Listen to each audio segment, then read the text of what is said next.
So I want to talk about the temperature question. With the reflector, you're adding more light to the panel. So you're adding extra temperature. And if you add too much light, then you will actually exceed the temperature rating and you can do permanent damage to the panel. So the bigger question is, why are we even improving the panel's performance?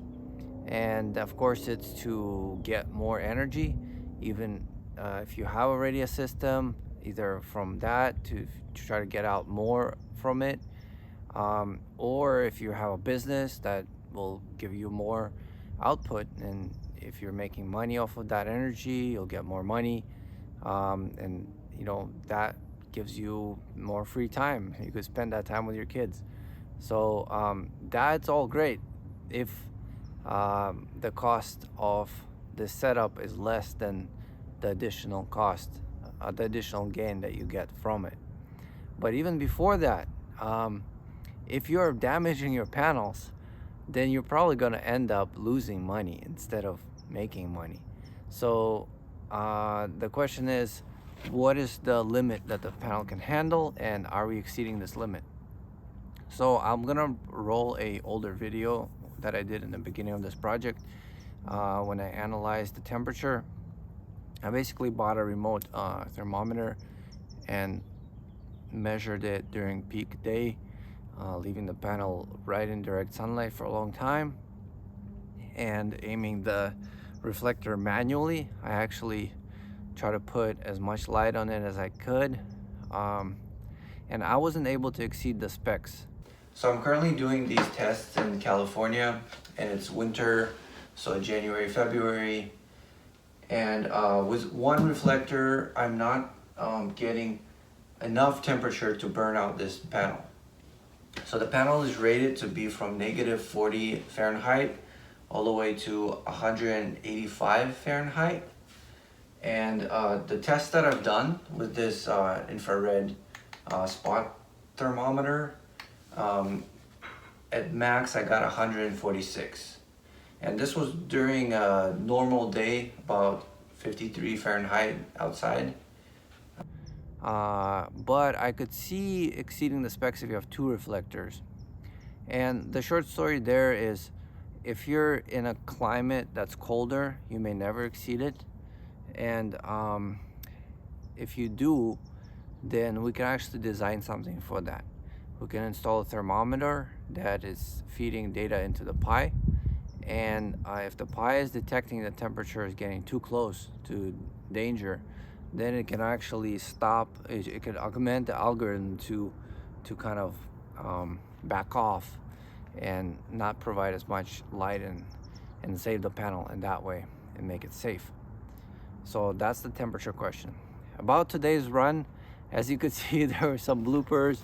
The thing fell down, the camera stand fell down because there was some wind and I didn't stand it right. And the output wasn't as great. And it actually, I kept thinking that it's because the angle of the panel was not straight south. When I placed it, my iPhone for some reason was showing south slightly differently. I think it's because I had it at the incline. But no, I don't think it's because it wasn't facing south, as much as you could see it getting stuck in wrong places. It goes stuck in local minima, what I call is little hills that exist outside of the big hill. And the hill climb algorithm will climb up to that little hill and get stuck there. It won't want to climb down, because to get on the big hill you first have to climb down and then get back up. So it doesn't want to climb down. And the reason it happened today and didn't happen yesterday is because I did only one change. I mean, I changed the graph. I made it a little smaller so it fits the screen better. But I also made a pretty big, like, small change, but a significant change in terms of the algorithm. I increased the range at which it localizes on the maximum. So there's a scan, it finds the absolute maximum, so it finds the real hill. And when I'm localizing back, because I know my x-axis is off, which I kind of alluded to in the previous video. I will, instead of using position, I will use the values. So I'm looking for that maximum, and since the curve actually changes throughout even the cloud passes by, that whole curve will look very different. So I can't find that exact value. So I was like, let me find something 90% within 10% of the value. So anything below 9, like, yeah, if it's within 10%, it's okay. So then I increase it to 15%, because sometimes it wouldn't even find the 10%. So we'd have to scan again and repeat the whole process. So in the morning, I noticed that even 15% was enough. So I bumped it to 20%.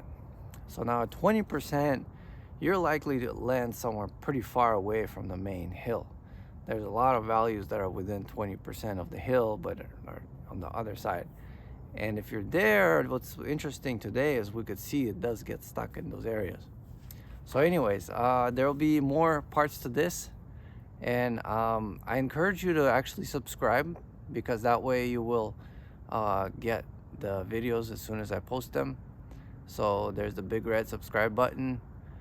Hit that if you want to keep getting these videos. Bye.